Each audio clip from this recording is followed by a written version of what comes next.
প্রিয় ছাত্রছাত্রীরা, আশা করি তোমরা সবাই ভালো আছো। আজকে তোমাদের অঙ্ক পরীক্ষা হলো। তোমরা আমার হাতে মাধ্যমিক 2024-এর অঙ্ক প্রশ্নপত্রটা দেখতে পাচ্ছ।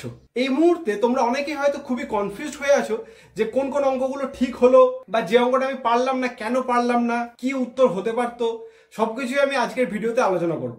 এখানে আমি সমস্ত অঙ্কগুলো পরপর খুব সহজে সমাধান করে দেবো, যাতে তোমরা চট করে বুঝতে পারো এবং মিলিয়ে নিতে পারো যে তোমার কতটা ঠিক হলো। আশা করি ভিডিওটা তোমাদের জন্য খুবই হেল্পফুল হবে। সবাই কিন্তু সম্পূর্ণ ভিডিওটা দেখবে, তোমরা এখান থেকে সমস্ত অঙ্কগুলোর সমাধান পেয়ে যাবে। তাহলে চলো আর দেরি না করে শুরু করা যাক।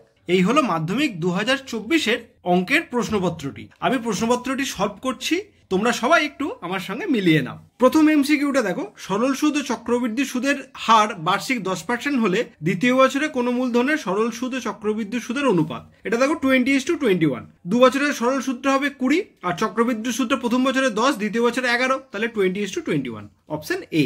নেক্সট অঙ্কটা দেখো, একটা বীজ যদি আলফা আর একটা বীজ অনন্যক বলেছে, তাহলে 1/α যদি ধরি, আমরা জানি কি বীজদ্বয়ের গুণফল মানে হয়ে যায় C/A, অর্থাৎ BC/A এখানে, তাহলে BC/A সমান 1, অর্থাৎ BC সমান A। তাই হয়ে গেল অপশন ডি, অর্থাৎ A সমান BC।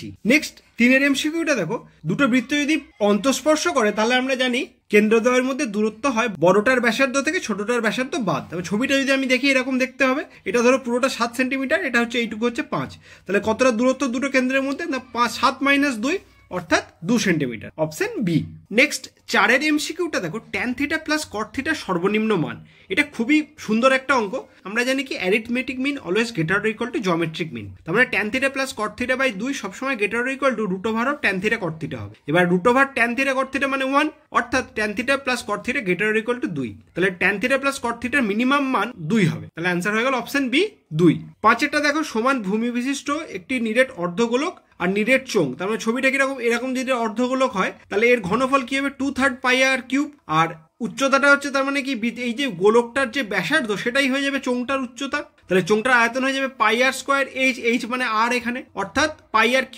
তাহলে এটা রেশিও করলে হয়ে যাবে 2:3, অর্থাৎ অপশন সি।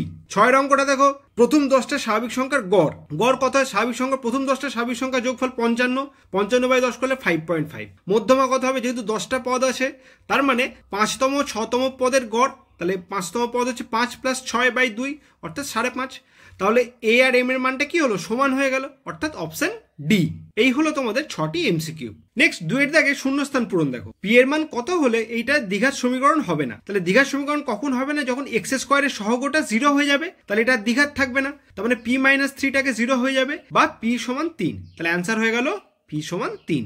নেক্সট, আসল বা মূলধন এবং কোনো নির্দিষ্ট সময়ের চক্রবৃদ্ধি সুদের সমষ্টিকে কি বলে? সমূল চক্রবৃদ্ধি বলে। এটা হয়ে গেল অ্যান্সার। নেক্সট দেখো, দুটো সদৃশ ত্রিভুজের অনুরূপ বাহুগুলো কি হয়? সমানুপাতি হয়, এটা আমরা জানি।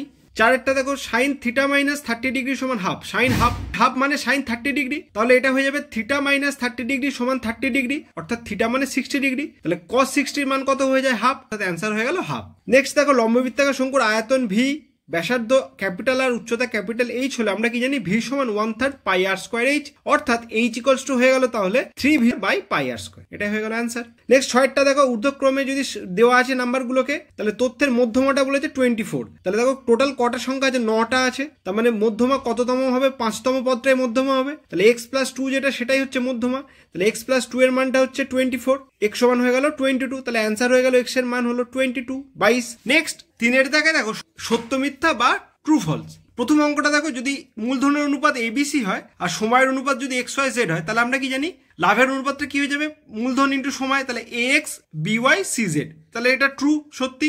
নেক্সট এ হচ্ছে তোমার সরল ভেদে আছে বি এর সঙ্গে, বি ব্যস্ত ভেদে আছে, সি সরল ভেদে আছে। তাহলে আমরা যদি এটাকে যদি আমরা ক্যালকুলেশনটা করি, আমরা দেখতে পাবো এ ডি এর সঙ্গে ব্যস্ত ভেদে আছে, অর্থাৎ এটা ট্রু।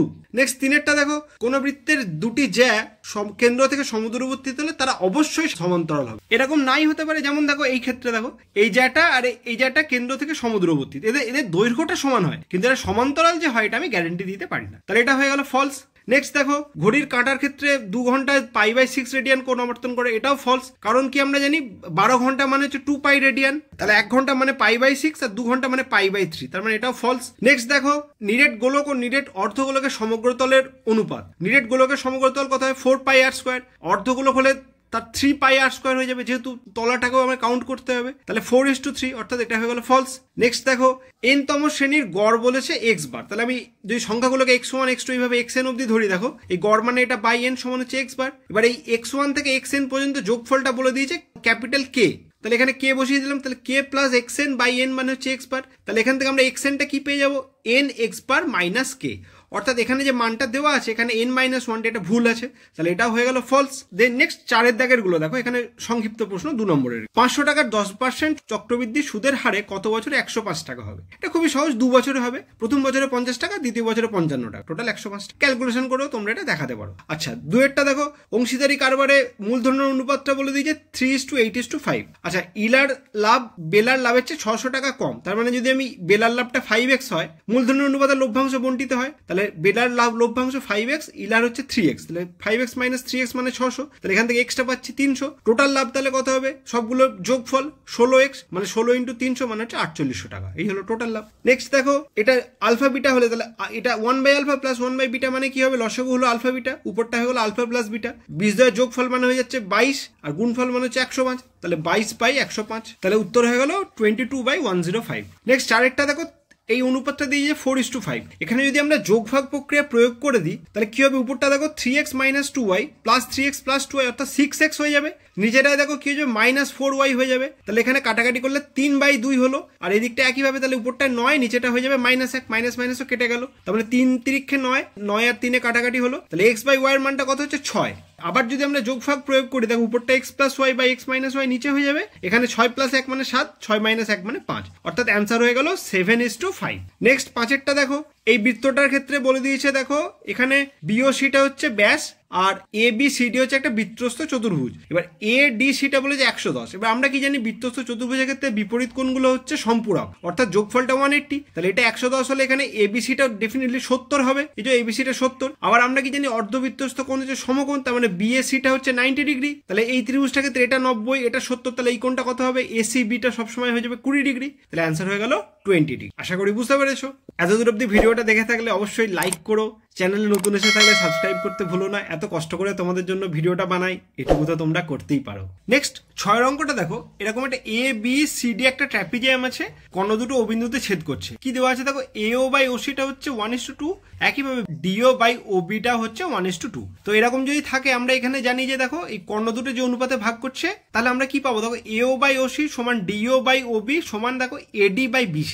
এবার দেখো এটা তাহলে হাফ দেওয়া আছে, এবার এডির মানটা কত বলে দেওয়া আছে 4 সেন্টিমিটার, তাহলে 4/BC মানে হাফ, তাহলে এখান থেকে পেয়ে যাচ্ছি BC সমান 8 সেন্টিমিটার, তাহলে অ্যান্সার হয়ে গেল 8 সেন্টিমিটার। নেক্সট 7এরটা দেখো, সমকোণী ত্রিভুজের ক্ষেত্রে আমরা সবসময় জানি কি পরিব্যাসার্ধ সবসময় অতিভুজের মধ্যবিন্দুতে থাকে, তাহলে এখানে 6 8 যদি হয়, অতিভুজটা 10 সেন্টিমিটার, অতিভুজের হাফ মানে হচ্ছে 5 সেন্টিমিটার, তাহলে পরিব্যাসার্ধ হয়ে যাবে 5 সেন্টিমিটার, এটাই হয়ে গেল উত্তর। 8এরটা দেখো, আমরা যদি এই দুটো পদকে বর্গ করে যোগ করি, তাহলে দেখো r² cos² theta plus r² sin² theta, বাঁ দিকটা হবে, তাহলে cos² theta plus sin² theta 1 মানে বাঁ দিকে হয়ে গেল r²। ডান দিকে দেখো, তাহলে 2√3 বর্গ মানে হচ্ছে 12 আর 2 এর বর্গ মানে 4, তাহলে 12 আর 4 16, তাহলে r এর মানটা হয়ে যাবে 4, পজিটিভ ভ্যালুটা নেবো। একইভাবে r sin theta by r cos theta মানে হচ্ছে tan থিটা, তাহলে tan থিটা হচ্ছে 2/2√3 মানে হচ্ছে 1/√3, tan 30 এর মান হচ্ছে 1/√3, তাহলে থিটা হয়ে গেল 30 ডিগ্রি, অর্থাৎ উত্তর হলো 30 ডিগ্রি। নেক্সট 9 অঙ্কটা দেখো, sin a প্লাস b মানে হচ্ছে 1, তাহলে a প্লাস b হচ্ছে 90 degree, cos a plus b হচ্ছে 1, তাহলে cos a প্লাস b 1 মানে হচ্ছে cos 0, তাহলে a মাইনাস b টা হচ্ছে 0।